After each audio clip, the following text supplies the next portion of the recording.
E aí, como é que você está? Você está firme no propósito? Eu fiquei sumida por aí por uns 4 dias. Não estava em condições nenhuma de estar lendo. Fiquei mal, mas tem horas que Deus permite certas coisas acontecer na nossa vida, né? Tem hora que o vento ele vem soprando forte. E eu entendi, né, esse processo pelo qual ainda estou me recuperando como uma forma de Deus estar assim me mostrando. Olha, se não fosse a minha mão na tua vida. Se a minha mão não estivesse sobre você. Deus permite a gente sentir certas coisas para a gente conseguir entender o cuidado dele na nossa vida. Se não fosse a mão dele, eu nem sei o que teria acontecido comigo. Mas Deus, ele é fiel na sua palavra. E quando ele diz, eu cuido de ti, é porque ele está cuidando mesmo. É Deus que nos sustenta e nos guarda, né? E o inimigo, ele lança algumas setas para tentar nos impedir, para tentar nos tirar da presença de Deus, mas maior é Deus, né? Maior é Deus que fez a promessa e Ele não coloca dentro de nós propósitos na qual Ele não nos dá ali estrutura para a gente vencer, a gente concluir o propósito, né? Então, quando Deus ele dá o propósito, Ele também já deu estrutura para a gente concluir. Então, vamos lá, vamos meditar na palavra do Senhor, porque a gente tem a missão de ler de capa a capa a palavra do Senhor. Se você continuou, amém, glória a Deus por isso, né? Se você parou, se você estancou aí junto comigo, é tempo de voltar, né? Mas se você permaneceu, já deixa aí um comentário para mim. Eu continuei, eu não desisti, tá? Fazendo assim, você me deixa com o coração muito feliz, porque, que alegria imensa. Satanás, ele viu a alegria que eu senti quando eu terminei de concluir o livro de Gênesis. Mas foi uma alegria tão tremenda no meu coração, e assim, eu já choro muito, né? Porque meu coração é muito quebrantado, mas quando eu terminei, que eu li as últimas linhas ali do livro de Gênesis, meu Deus, foi um mistério muito grande. Eu chorei, eu me alegrei no Senhor, porque foi uma pequena vitória, foi apenas um livro, né? Mas eu amei concluir ele. Amei ler, pegar do começo, não pular nem as descendências, genealogias ali, não pulamos. Fomos fiel na palavra do Senhor. Mas o inimigo não está feliz com isso não, ele vai se levantar mesmo. Mas maior é Deus na minha e na tua vida. Maior é Deus na minha e na tua vida. Pega isso como chave, tá? Se Deus ele te deu o propósito, ele já colocou dentro de você estrutura para você vencer. Bora lá. Escravidão no Egito. Os descendentes de Jacó no Egito. Vamos lá. Estes, pois, são os nomes dos filhos de Israel, que entraram no Egito com Jacó. Cada um entrou com sua casa: Ruben, Simeão, Levi, Judá, Isacar, Zebulon, Benjamim, Dan, Naphtali, Gade e Azer. Todas as almas, pois, que descenderam de Jacó foram 70 almas. José, porém, estava no Egito. Sendo, pois, José falecido e todos os seus irmãos e toda aquela geração, os filhos de Israel frutificaram e aumentaram muito e multiplicaram-se e foram fortalecidos grandemente, de maneira que a terra se encheu deles. Depois levantou-se um novo rei sobre o Egito, que não conhecera a José, o qual disse ao seu povo: eis que o povo dos filhos de Israel é muito e mais numeroso do que nós. Eles estavam com medo, né?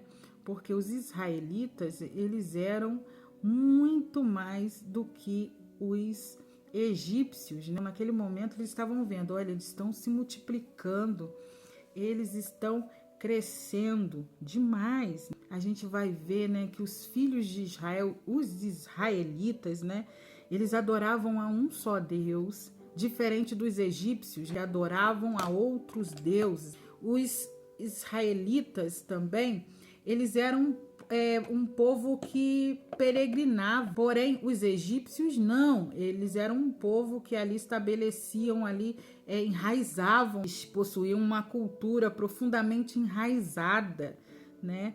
Os hebreus pastores de ovelhas, enquanto os egípcios eram construtores.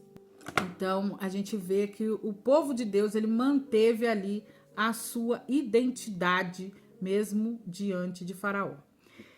Eia, usemos sabiamente para com eles, para que não se multipliquem, e aconteça que, vindo guerra, ele também se junte com os nossos inimigos e pelejem contra nós e suba da terra.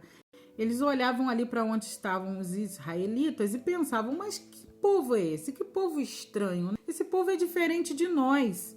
Eles são muito mais do que nós, né? Eles estão a cada vez mais se multiplicando. Enquanto vier uma guerra, esse povo estranho vai se reunir com o inimigo, porque esse povo não se mistura com a gente. Eles vão se reunir com o inimigo e virão se levantar contra nós. Então vamos exterminá-los. Vamos arrumar um jeito aqui da gente parar esse povo, deles não se multiplicarem mais.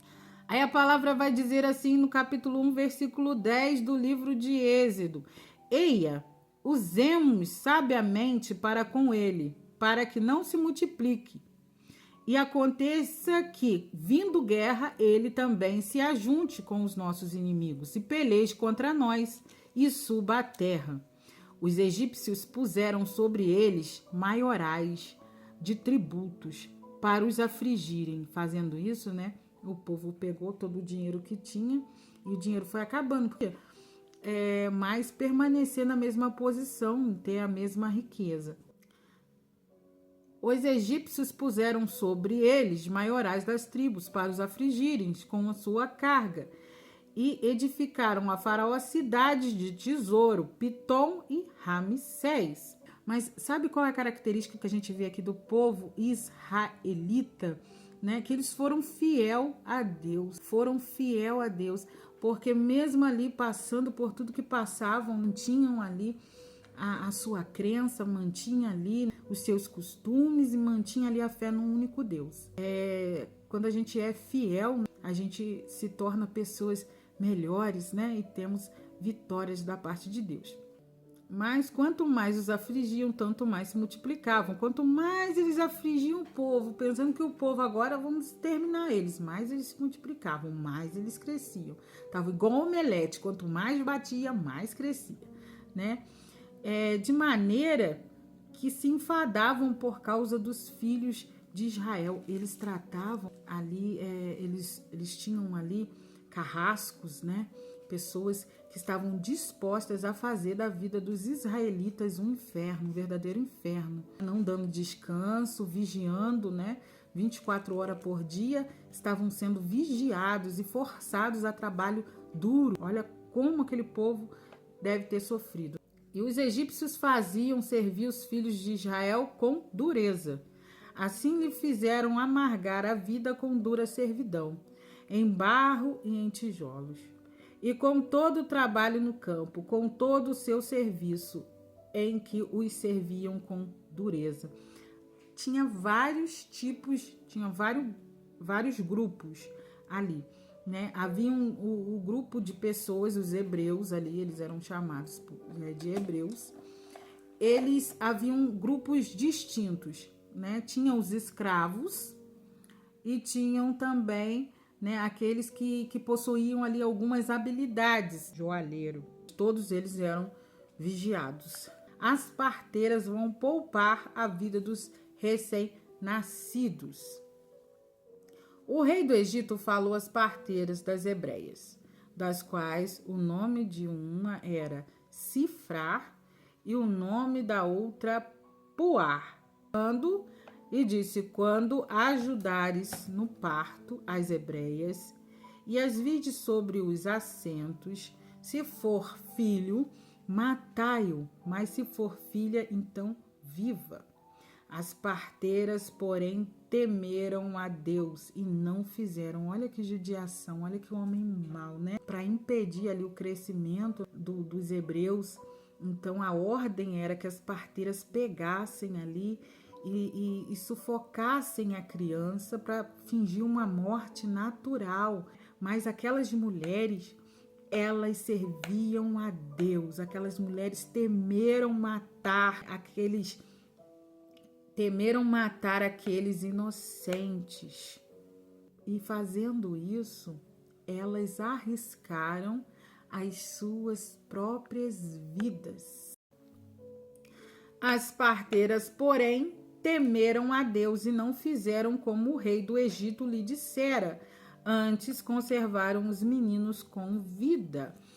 Elas, fazendo isso, elas ali pouparam a vida de muita criança, né? Portanto, quando elas decidem desobedecer uma ordem de um rei injusto e obedecer à voz de um Deus que é justo, Deus dá vitória. E foi isso que aconteceu com aquelas mulheres. Deus deu vitória porque elas pouparam a vida dos inocentes. Toda alma vivente para Deus tem o seu valor. Então o rei do Egito chamou as parteiras e disse-lhes: por que fizeste isso, que guardares os meninos com vida? As parteiras disseram a Faraó: é que as mulheres hebreias não são como as egípcias, porque são vivas e já têm dado à luz os filhos antes que as parteiras venham a elas. Portanto, Deus fez bem às parteiras e o povo se aumentou e se fortaleceu muito. E aconteceu que, como as parteiras temeram a Deus, estabeleceu-lhe casas. Olha, Deus restituindo, Deus dando vitória. Então ordenou Faraó a todo o seu povo, dizendo: a todos os filhos que nascerem lancei no rio, mas a todas as filhas guardarei com vida. Agora a ordem de Satanás é outra. Primeiro, a gente vai ver aqui, capítulo 1, a gente vai ver 3 coisas aqui interessantes. Primeiro, Faraó, ele vai tentar fazer o quê? Oprimir o povo, castigar o povo, escravizar o povo, fazer com que o povo sofra, para que eles não crescessem. Mas enquanto a partida, Satanás quer matar, Satanás quer ferir, quer destruir, Deus quer dar vida, Deus quer prosperar, Deus quer fazê-los crescer para mostrar que o crescimento vem dele. Então Faraó na primeira ordem falha, porque na tentativa de deixar o povo, diminuir o povo, Deus dá crescimento. A segunda, ele manda que as parteiras intervenham na hora do parto, enforca a criança, mata ali, não deixa, se for menino, não deixa viver. Mas aquelas mulheres temiam a Deus. Oh, coisa maravilhosa, sabe por quê? Porque eu vejo a mão, o trabalhar de Deus em toda a história, né? E Deus, ele é tão poderoso que ele está em todos os lugares, na sua onisciência, na sua onipresença. Não há nada que venha acontecer que Deus já não saiba. Ninguém pega Deus de surpresa. Deus não pode ser enganado, ele não pode ser confundido. Ele é Deus. E a terceira coisa é que ele vai ver que não adianta ele diminuir o povo, não adianta ele mandar as parteiras matarem porque as mulheres são tementes, porque as mulheres são obedientes a Deus. Então ele vai fazer o quê? Então pega os meninos agora e joga, lança no rio, porque ele estava fazendo uma forma ali de sacrifício aos deuses dele, né? Tipo uma oferenda. Então vai, né? Já que nasceu, já que deixou nascer, agora pega a criança e joga no Nilo. Mas a gente vai ver a poderosa e boa mão do Senhor agindo sempre para dar vitória para o seu povo.